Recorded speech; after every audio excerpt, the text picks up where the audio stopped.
সুপ্রিয় শিক্ষার্থী বন্ধুরা, আলোচনা করছি শব্দের উচ্চারণ নিয়ে। শব্দের উচ্চারণে রফলা থাকলে কেমন উচ্চারণ লিখতে হবে, কিভাবে লিখতে হবে সেটা শিখিয়ে দিচ্ছি। তাহলে এই রফলা যদি শব্দের প্রথমে থাকে, রফলা যদি শব্দের প্রথমে থাকে, মধ্যে থাকে আর যদি শেষে থাকে, তাহলে আমরা উচ্চারণটা কিভাবে লিখব? রফলা যদি শব্দের প্রথমে থাকে, মধ্যে থাকে এবং শেষে থাকে, তাহলে আমরা উচ্চারণটা কিভাবে লিখব সেটা আমি শিখিয়ে দিচ্ছি, একটু লিখে নাও।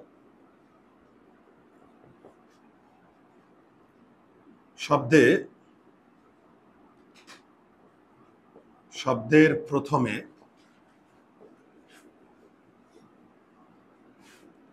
অ উচ্চারণ বিশিষ্ট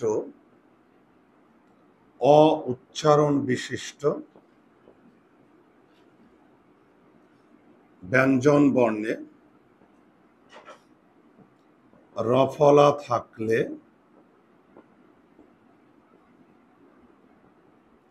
ওকার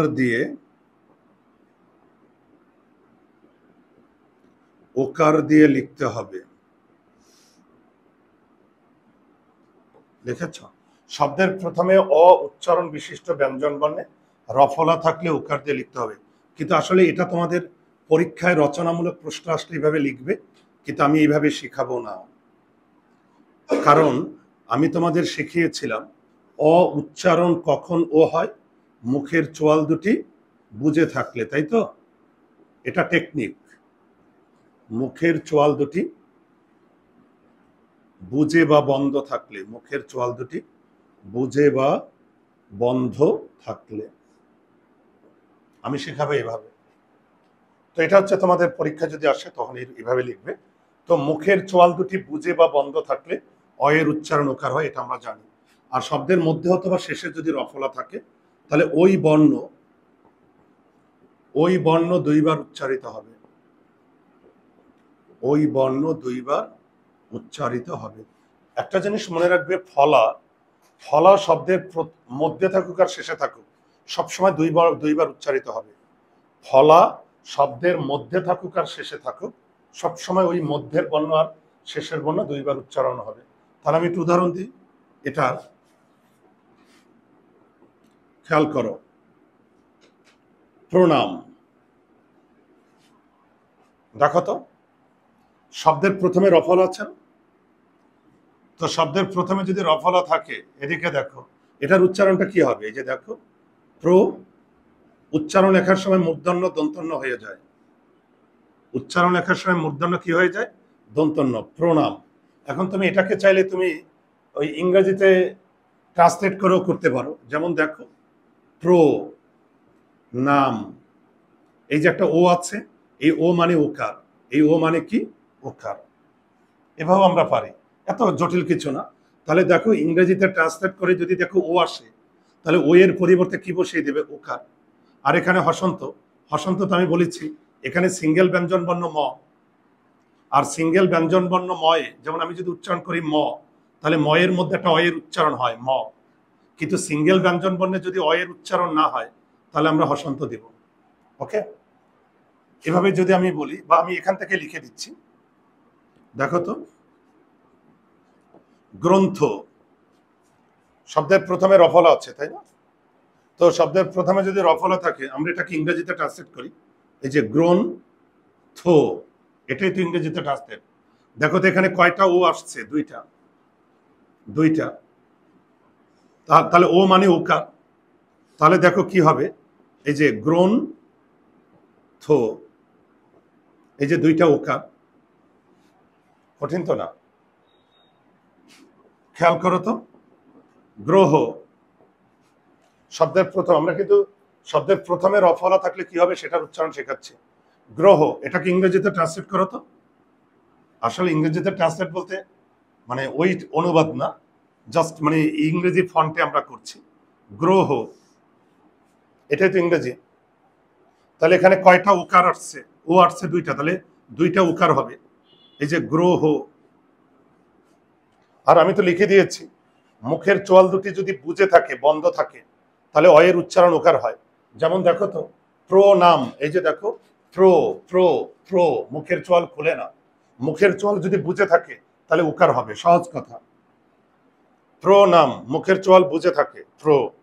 আবার দেখো গ্রন্থ, এই যে দেখো গ্রন্থ গ্রন্থ গ্রন্থ, মুখের চোয়াল বুজে থাকে, তো মুখের চোয়াল যদি বুজে থাকে, বন্ধ থাকে, তাহলে উকার হয়। আবার দেখো গ্রহ গ্রহ গ্রহ, আমার মুখের চোয়াল খুলে না, মুখের চোয়াল না খুললে উকার হবে। ওকে, এই যে উকার হয়। করো তো, এটা যদি করো, পারো বুঝো। প্রথম, তাড়াতাড়ি করো তো,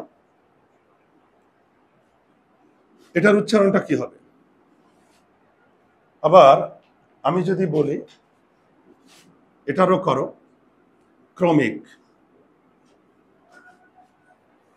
দেখো তো, আমি যদি মুখের চোয়াল দ্বারা শিখি, প্রথম প্রথম প্রথম, আমার মুখের চোয়াল খুলে না, মুখের চোয়াল না করলে সব ওকার। এই যে ওকার, এই যে প্রথম, ময় নিচে হসন্ত, প্রথম প্রথম, আমার মুখের চোয়াল খুলে না, মুখের চোয়াল না করলে উকার। আবার তুমি যদি এই যে ইংরেজি দিয়ে এইভাবে করো, প্রথম, দেখো দুইটা উকার। ক্রমিক, দেখো তো ক্রমিক ক্রমিক, চোয়াল খোলে না, যদি মুখের চোয়াল না খুলে তাহলে উকার, এই যে, আর কয়ের নিচে হসন্ত। আবার তুমি যদি ইংরেজি দিয়ে করো, ক্রো মিক, এই যে ও, ও মানে উকার, পারবে না? এবার শব্দের মধ্যে আর শেষে যদি রফলা থাকে, আমরা এখন এটা শেখাবো। আমি এটা একটু মুছে দিই। শব্দের মধ্যে অথবা শেষে যদি রফলা থাকে, তাহলে ওই বর্ণটা দুইবার উচ্চারণ হবে, সেটা একটু দেখাই। লিখো, দেখো তো, যাত্রী। আগে দেখো এই যুক্ত বর্ণটাকে ভাঙলে, এই যে যুক্ত বর্ণ, এই যুক্ত বর্ণটাকে ভাঙলে আমরা কি পাই? ত যোগ র, মানে রফলা। এই যুক্ত বর্ণটাকে ভাঙলে কি পাই? ত যোগ র, এই রটা কি রফলা না? ওকে, তাহলে এই যুক্ত বর্ণটা আগে ভাঙো, এদিকে দেখো ত যোগ র,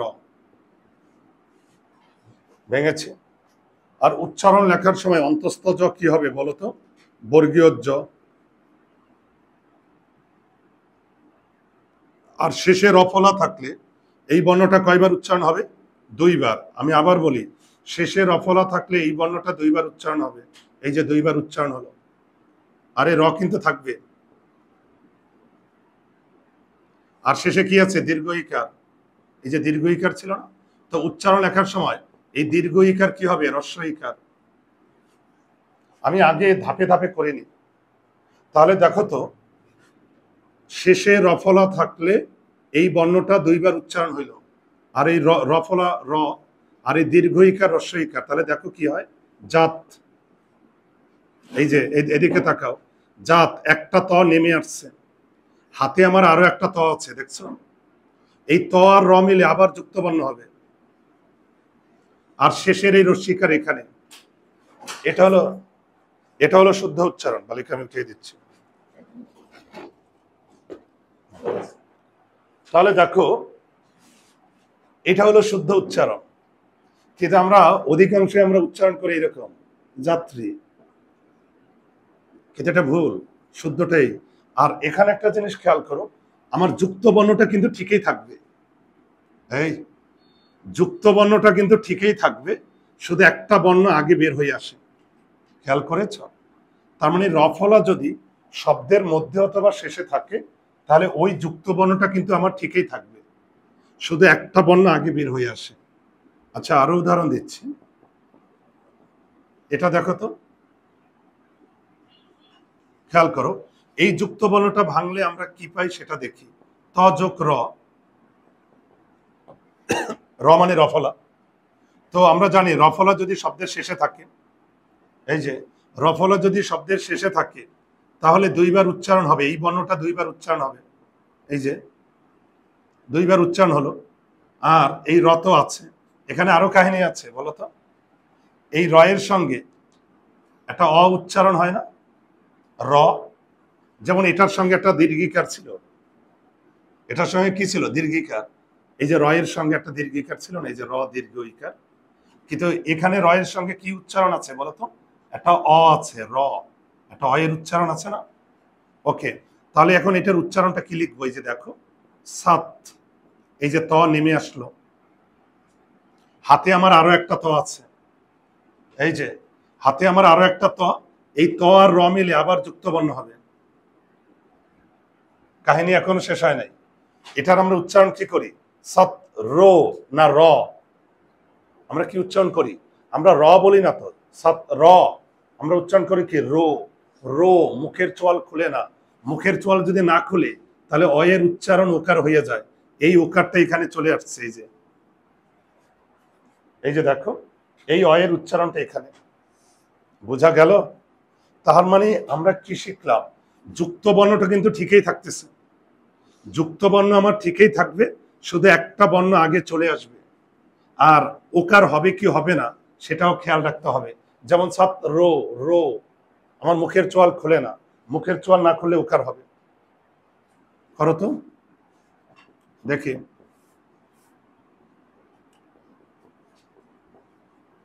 এবার দেখো শব্দের মধ্যে আছে, এটা সহজ, শব্দের মধ্যে আছে বাবারা। তাহলে এটার উচ্চারণ কি হবে দেখো, বিদ, এই যে এটার উচ্চারণটা দেখো, এই যে দেখো যুক্ত বর্ণ আমার ঠিকই আছে, আর আগের থেকেই তো ওকার দেয়া ছিল, তাই না। এই যে আগের থেকেই শব্দে ওকার ছিল, যে কারণে ঝামেলা হয় নাই, শুধু একটা বর্ণ আমার আগে চলে আসছে, এই যে দ, এই দটা আগে চলে আসছে। আর এখানে কেন ওকার হইল, কারণ আমরা এটাকে উচ্চারণ করি কি, বিদ্রোহ, হো, আমরা কি উচ্চারণ করি, হো। তাহলে আমরা কি হ বলি, বিদ্রোহ, আমরা বলি হো। তাহলে হো উচ্চারণ করার সময় মুখের চোয়াল কি বুঝে থাকে, আর মুখের চোয়াল বুঝে থাকলে অ এর উচ্চারণ ওকার দিয়ে দেব। আচ্ছা, গত ক্লাসে বুঝিয়েছিলাম, ওই গত ক্লাসের নিয়ম আর আজকের নিয়ম দুইটা দিয়ে একটা উদাহরণ দিই, এটা তোমরা করবে, করো তো দেখি। গত ক্লাসে জফলার একটা সূত্র শিখিয়েছিলাম, মনে আছে। এই যে দেখো, এখানে আছে জফলা আর এখানে আছে রফলা, এখানে জফলা আছে, এখানে রফলা। তো জফলা আর রফলা দুইটার সূত্র মিলিয়ে এই শব্দটার উচ্চারণটা কি হবে দেখো তো। গত ক্লাসে তোমাদেরকে শিখিয়েছিলাম, জফলা যদি শব্দের প্রথমে থাকে, মনে আছে কি শিখিয়েছিলাম। আর এত কিছু বাদ দাও, এদিকে দেখো, এই যে এর উচ্চারণ কখন এ হবে, মুখের চোয়াল, আমি শিখিয়েছিলাম মুখের চোয়াল দুটি খুললে, মুখের চোয়াল দুটি যদি খুলে তাহলে এর উচ্চারণ এ হয়ে যায়। আমার কথা কি বুঝতে পারছো। আবার দেখো, এর উচ্চারণ পরিবর্তন হবে না কখন, দেখো তো, মুখের চোয়াল, মুখের চোয়াল দুটি বুজে থাকলে বা বন্ধ থাকলে, দেখো তো, এর উচ্চারণ এ হবে মুখের চোয়াল দুটি খুললে, আর এর উচ্চারণ পরিবর্তন হবে না, মানে এই থাকবে যদি মুখের চোয়াল দুটি বুজে থাকে বা বন্ধ থাকে। আমি এটা বোঝানোর জন্য আমি আর একটা, আমরা একটু জফলায় থাকি না, গত ক্লাসে বুঝিয়েছিলাম, দেখো তো এটার উচ্চারণটা কি, আমরা কি ব্যথা বলি, ব্যথা না ব্যথা, আমরা কি বলি যে তুমি আমাকে ব্যথা দিছ, আমরা উচ্চারণ করি কি ব্যথা, ব্যা।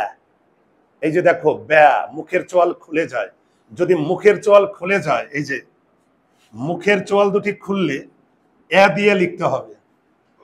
এখন আমি এ আনবো, এ, এই যে এ, এই আকার ব্যথা, এটা উচ্চারণ, এটা বানান। তাহলে এখন এইটা কি হবে, এটাকে আমরা ব্যতিক্রম বলি না, ব্যতিক্রম। আমরা কি উচ্চারণ করি? ব্যতি, ব্যতিক্রম। এই যে দেখো ব্যতি, ব্যতি, মুখের চোয়াল খুলে না, ব্যতি। মুখের চোয়াল যদি না খুলে, মুখের চোয়াল না খুললে এ পরিবর্তন হবে না। তাহলে এই যে একার দিয়ে লিখবো, এখন এই একার যদি দিই, এই যে ব্যতিক ক্রম,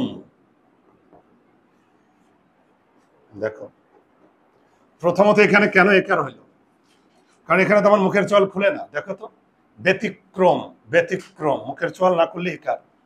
আর এই যে রফলার কারণে, এদিকে তাকাও, এই যে রফলার যদি থাকে, মধ্যে যদি রফলা থাকে, এই যে দেখছো একটা বর্ণ আগে চলে আসছে। আর ওকার কেন হইল? তুমি নর্মালি ইংরেজি করে দেখো না, এই যে ব্যতি, ব্যতিক ক্রম, এই এই যে দেখো ব্যতিক, ব্যতিক ক্রম, এই ওটাও এইখানে ওকার হয়েছে। আর এটার কিন্তু আলাদা একটা সূত্র গত ক্লাসে দিয়েছিলাম। কি সূত্র দিয়েছিলাম বলতো? জফলার পরে যদি অ আ উচ্চারণ না থাকে, জফলার পরে অ আ উচ্চারণ না থাকলে একার দিয়ে লিখতে হয়। একার শিখিয়েছিলাম না গত ক্লাসে? এই যে দেখো, জফলার পরে অ আ নাই, এখানে কি আছে? রস্বই। শিখিয়েছিলাম। তাহলে জফলার পরে অ আ উচ্চারণ যদি না থাকে, তাহলে আমরা একার দিয়ে লিখবো। এই যে একার, এই যে সেই একার। আর এই যে এখানে রফলা, রফলার কারণ এখানে। জাস্ট আমি গত ক্লাসের টপিক্সটা মনে করিয়ে দিলাম। তো এতক্ষণ আলোচনা করলাম রফলা বিশিষ্ট শব্দের উচ্চারণ নিয়ে, মাঝে আরো কিছু নিয়ম নিয়ে এসেছে। কারো কোনো সমস্যা আছে? সবাই বুঝতে পেরেছ? তাহলে বলো তো দেখি, এত সহজে তোমাদের মাপ নাই, মানে এটা আমাকে বুঝাই দিয়ে দিয়ে তাহলে বুঝবো।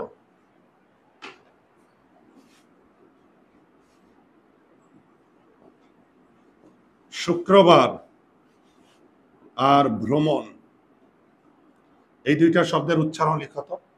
আমি একটু হেল্প করবো না তোমাদের। ভুল করো তোমাদের নিজের যোগ্যতায়, আবার শুদ্ধ করবা তাও নিজের যোগ্যতায়। বলো, শুক্রবার, করেছ? দেখি,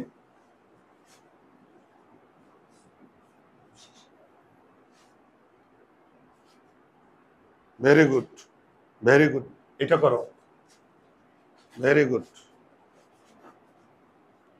ওকে, ভ্রমণটা করে ফেলো।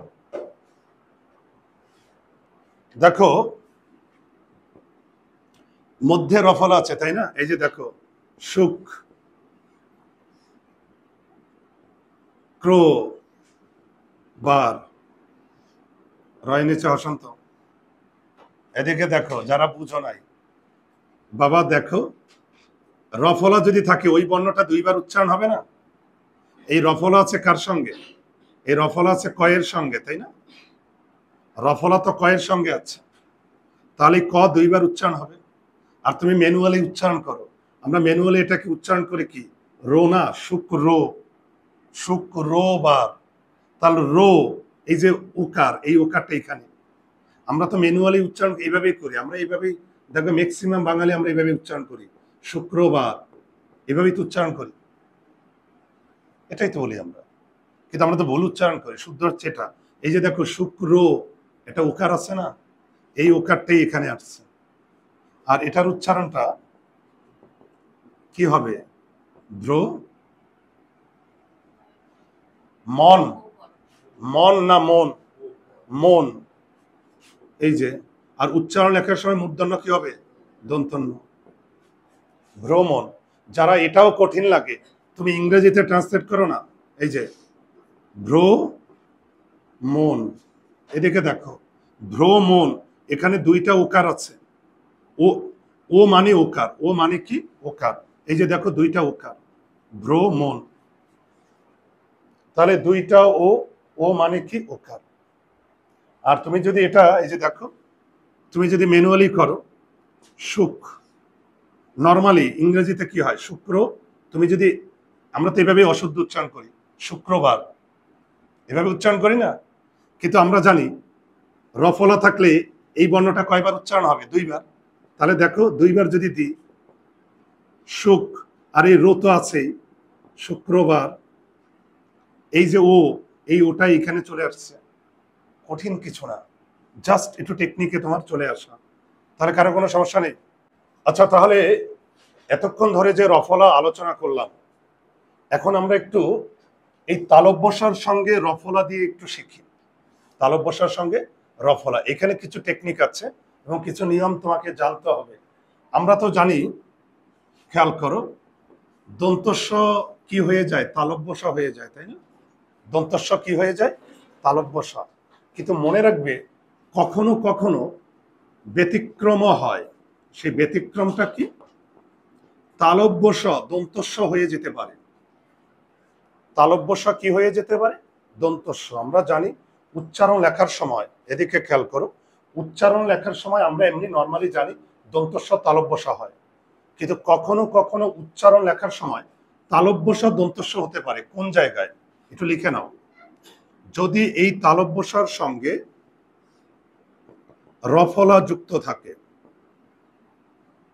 আবার যদি এই তালব বসার সঙ্গে রিকার যুক্ত থাকে, দেখো তো, তালব বসার সঙ্গে যদি রফলা যুক্ত থাকে তাহলে এরকম, আবার তালব বসার সঙ্গে যদি রিকার যুক্ত থাকে তাহলে এরকম।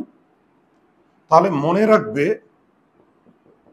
এরকম যদি তালব বসার সঙ্গে রফলা যুক্ত থাকে অথবা তালব বসার সঙ্গে যদি রিকার যুক্ত থাকে, তাহলে এই তালব বসার উচ্চারণটা কি হয়ে যাবে? দন্তস্ব। তালব বসার উচ্চারণটা কি হয়ে যাবে? দন্তস্ব। এই যে তালব বসার পরিবর্তে দন্তস্ব, অথবা এই যে, একটু লিখে নাও। তাহলে আমি আবার বলি, উচ্চারণ লেখার সময় তালব বসা দন্তস্ব হতে পারে যদি তালব বসার সঙ্গে রফলা অথবা রিকার থাকে, তখন আমার তালব বসা কি হয়ে যাবে? দন্তস্ব। তাহলে দেখো তো, শ্রম, খেয়াল করো, শ্রম, আমরা আমি আমি আগে ম্যানুয়ালিতে যাই, মানে নর্মালি শ্রম, এভাবেই তো ইংরেজি উচ্চারণটা, এভাবে না? এখন উচ্চারণ লেখার সময় যেহেতু তালব বসার সঙ্গে রফলা আছে, উচ্চারণ লেখার সময় তালব বসার সঙ্গে কি আছে? এখানে রফলা। যদি তালব বসার সঙ্গে রফলা থাকে তাহলে এই তালব বসা দন্তস্ব হয়ে যায়, আর এই রফলা আছে। আর এই যে ওকার, এই ওকারের পরিবর্তে ও দিলাম, এই যে ওকার, শ্রম, ময়ের নিচে হসন্ত। আমার কথা বুঝতে পারলে? আর সবচেয়ে বড় কথা, এখানে আমি কেন ওকার আনলাম? কারণ এই যে দেখো, শ্রম, শ্রম, আমার মুখের চোয়াল খুলে না। যদি মুখের চোয়াল না খুলে বুঝে থাকে, ওকার দিতে হবে। আমি আবার বলি, শ্রম, শ্রম, মুখের চোয়াল আমার খুলে না, যদি মুখের চোয়াল না খুলে বুঝে থাকে তাহলে আমার ওকার দিতে হবে। আর এখানে কেন হসন্ত দিয়েছে এটা তো বুঝতেই পারছো, কারণ এখানে উচ্চারণ থেমে যায়। আর সবচেয়ে বড় কথা হচ্ছে, এখানে ম সিঙ্গেল ব্যঞ্জন বর্ণ, এম এ ম। তো আমরা জানি সিঙ্গেল ব্যঞ্জন বর্ণে একটা অয়ের উচ্চারণ থাকে, কিন্তু এখানে অয়ের উচ্চারণ হয় নাই, এখানে হসন্ত। তাহলে বলো তো, এটার উচ্চারণটা লিখো তো, শ্রমিক। এখানেও তো রফলা আছে, আছে না বলো? এই যে আমরা যদি ইংরেজিতে এরকম করি, শ্রমিক, এই যে দেখো, শ্রমিক। আর মনে রাখবে, ইংরেজিতে যদি ও আসে, ও মানে উকার, আর উচ্চারণ লেখার সময় এখানে তালব বসার সঙ্গে রফলা আছে, যদি তালব বসার সঙ্গে রফলা থাকে তাহলে ওটা দন্তস্ব হয়ে যায়। আর এই যে উকার, শ্রমিক, আর নর্মালি বোঝা যায় শ্রমিক, শ্রমিক, আমার মুখের চোয়াল খুলে না, মুখের চোয়াল না খুলে উকার। তো এই রিকার দিয়ে একটা উদাহরণ দিই, দেখো তো। আচ্ছা, আমি আরেকটু বলি, আরেকটু শ্রোতা, উচ্চারণটা লিখো তো। তাহলে এখানে তালব বসা শুধু কি হয়ে যাবে বলো তো? দন্তস্ব। আমার কথা বুঝতে পারছো? তালব বসা দন্তস্ব হয়ে যাচ্ছে, কারণ রফলা আছে। তো রিকারের উদাহরণটা একটু দিয়ে নি। শ্রীগাল, যদিও এটা রফলার মধ্যে না, আমি আলোচনা করছি রফলা বিশিষ্ট শব্দের উচ্চারণ, তবু একটু শিখিয়ে যাই। শ্রীগাল, তো তালব বসার সঙ্গে যদি রিকার থাকে তাহলে এই তালব বসা কি হয়ে যায়? দন্তস্ব হয়ে যায়। এই যে শ্রীগাল, লয়ের নিচে হসন্ত। বোঝা গেল? কোনো সমস্যা আছে? ওকে, ভালো থাকো।